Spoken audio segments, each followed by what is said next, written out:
Hello my beautiful queens, thank you so much for tuning in for another video. If you're new here, welcome. My name is Maggie and I do all types of spiritual care types of videos. I'm also a mother, I'm also a wife, and I just really want my channel to reach out to more women like me so that we can just kind of build just a little community on modesty and being great women and being spiritual wives and God-fearing women all over again, still being beautiful, still taking care of ourselves, and still taking care of our households. If that's something you might be interested in, it will be such a pleasure for you to stick around by hitting that subscribe button so that you never miss another upload. So like I mentioned, my channel is all about bringing us women back into that spiritual role that God has made just for us, that God has made us, the ruler and head of, the household and being a nourisher and things like that. I'm here to help us all to tap back into that role so that we can further please God and let Him rain down, and bless our lives the way that we want Him to, right? So in today's video, I'm here to talk about our role as a woman, being a Proverbs 31 woman. So let's just get into these tips now. So Proverbs 31 is probably the best women's guide in the Bible, is specifically for us, along with, like Titus and Ruth and Esther, things like that. But I really think Proverbs 31 is a simple little tool, a simple little reminder, a simple guide for us women in our roles, and how to basically be a spiritual biblical woman, right, in the eyes of the Lord. So I wanted to kind of break that down a little bit and give you guys some habits that will definitely consider us to be Proverbs 31 women. So starting off with number one. Number one is she rises early. She rises before she needs to. Now, I've definitely developed this habit a long time ago, and now my body is just synchronized that way. You can definitely train your body to, have a specific rhythm, to get up a certain time every day, to go to sleep a certain time every day. It's all about training and disciplining your body and your mind, right? I love what it says in Proverbs 31. It says, she rises while it is yet night and provides food for her household. And that is in Proverbs 31:15. So rising early helps you to start off with the upper hand, right? When you have time on your side, when you're not rushing and, and not racing from one demand to the next, things are able to run a little bit more smoothly when we wake up early and we tackle or catch the things that need to be done right away that would, further hinder our morning, right? So she rises early, right? That should definitely be part of our routine, our habit. Not only is it quiet time with God, but it kind of, gives me that sort of peace and quiet time with myself before the chaos really starts for the day. All right, my next tip is she gets to work. In Proverbs 31:13, it says, she seeks wool and flax and works with willing hands. Working with willing hands. We have been created to work. So stop treating your work and your chores as the enemy and start to work with willing hands. Be happy to clean up after your family. Be happy to mop this floor of the beautiful house that God has blessed you with.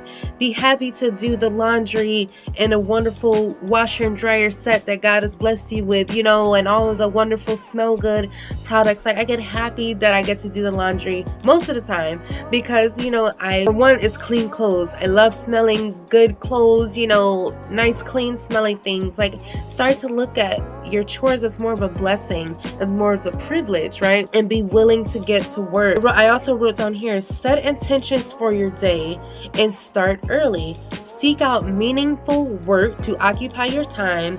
When we don't plan, we are setting ourselves up for failure. So I definitely paid for this last week or even a couple weeks ago when I swear like 2 or 3 days in a row I was way behind schedule. The kids were late for virtual. I was late, to breakfast, and that's because, what was I doing the night before? I want to say I went to the hospital that week, because last week I actually had to go to the hospital. I had to go to the emergency, I was feeling really bad, so I think that was what happened. I had to go to the emergency, was feeling really, really sick, guys, but much better. But those couple days even leading up to that, I was just not feeling myself. So that definitely played a big part of it, but that just automatically let me know that I need to start my days off right. I need to get up and I need to get some stuff done. So tip number 3 on how to be more of a Proverbs 31 woman, and that is be willing to search for the best. Again, with all of the stuff that we have to do now, just in quarantine, on top of the stuff that we already had to do before it, like, it can be a little bit overwhelming. Guys, I'm in the same exact boat. Don't get me wrong, okay? In Proverbs 31:16, it says, "She considers a field and buys it. With the fruit of her hands, she plants a vineyard."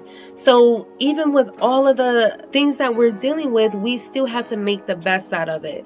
We still have to make money. We still have to provide for our family. We still have to take care of the household. And what better way to do that than to plan for it, plan around it, right? Use it to your advantage. Use your time to your advantage. And again, take your circumstance and make lemonade out of it, right? She considers a field and buys it. So what are you planning? What are you working towards as a woman, as a wife, as a business owner, whatever? What it is that you are planning, right? So always be willing to search for the best, no matter what situation you may be facing. Always try to flip it and not let it change your mood and your attitude. And then we're starting to run off emotions then, right? And we don't want that. All right, number 4 on how to be more of a Proverbs 31 woman, and that is to not forget about the poor. Proverbs 31:20 says, "She opens her hand to the poor and reaches out to the needy." This isn't an afterthought. This is a foundational part of her life.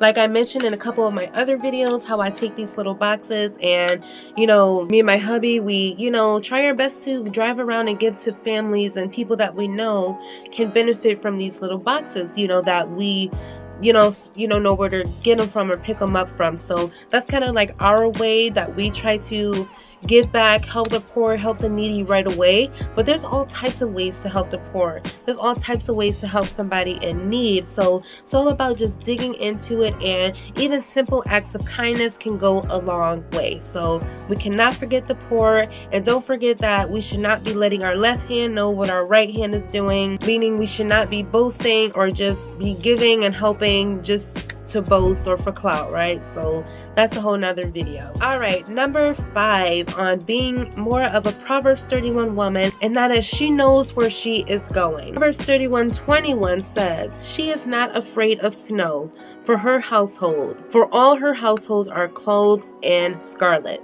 So like right now it's snowing here in Michigan. It's freezing, but me being a nurser and a wife, I made a way, to keep my family warm and safe besides just, the normal warming at the house, right? Because they didn't have that back then. So us women, and a lot of women who may be faced with that adversary of not having heat, we have to find another way, right? We have to clothe our family in scarlet, right? Make a way, start a fire, start that fire some way, find those blankets and those covers and bundle everybody up some way, right? Know where we are going, right? We know the winter is coming, so we have to prepare for it, right? We know the summer is coming, so we prepare for that, right? And I also wrote down here, she focuses on long-term needs. She knows what her family needs at all times, and she plans ahead. So that's what I mean by knowing where you are going, because again, we are the nourishers, so everybody's going to be looking at mama and looking at wifey like, okay, what do we do now? When it comes to those little roles, right? And those little things, right? Those little tasks. So we have to remember that. We have to know what our family needs at all times. That's our role of being a mother and being a wife. We have to know what they need before they even know they need it, right? And last but not least, we have to always remember what matters most in life. So I wrote down here also in Proverbs 31, "Charm and deceitful, and beauty is vain, but a woman who fears the Lord is to be praised. Give her of the fruit of her hands, and let her works praise her at the gates." And I just love that. Let her works, let our work, being a nourisher, being a wife, being a God-fearing woman, let our works, everything that we're doing now, everything that we think our family may be taking for granted, or everybody at work is taking advantage of, or everything that we think is just going unnoticed, I can almost guarantee you it's being stored up in heaven. It's being stored up to be manifested and to be released unto you, because you have to remember that everything that we do is sowing a little tiny seed, and you might not see it growing. You might not see it planting and flourishing now, but my God, by the grace of God and the grace of His mercy and His promises to us, God will have to flourish and release His promises and His blessings unto us if we are being that Proverbs woman that He has called us to be, right? I have to remind myself of this every day when I want to wake up and, hop right on YouTube or hop right onto brainstorming or doing something with my video. Even though that's important, I have to catch myself and put my family first, right? Put my household first. So sometimes I'm not filming like right now till 7, 8 in the evening, just because I want to make sure that my family is okay. Or sometimes I'm even filming 2 or 3 o'clock in the morning, because once again, that's everybody's asleep. I did my duties as far as, the household and the kiddies, putting everybody down. And now I have a little bit of time to do what I think is important as well. So our family, our household should always be our number one priority and what matters most to us, right? The Lord and our family. So those are just some little ways that we can always remember to help us tap back into that Proverbs 31 womanhood. Yes, we are using and living in this new year. We will use this new year to our advantage to get closer to God, to get closer to our calling and being the woman that He has called us to be, okay? So that's His promise to us. I love you. Please look out for more Bible studies, more self-care, more skincare videos like this one, and I will see you in the next one. I love you guys. Bye.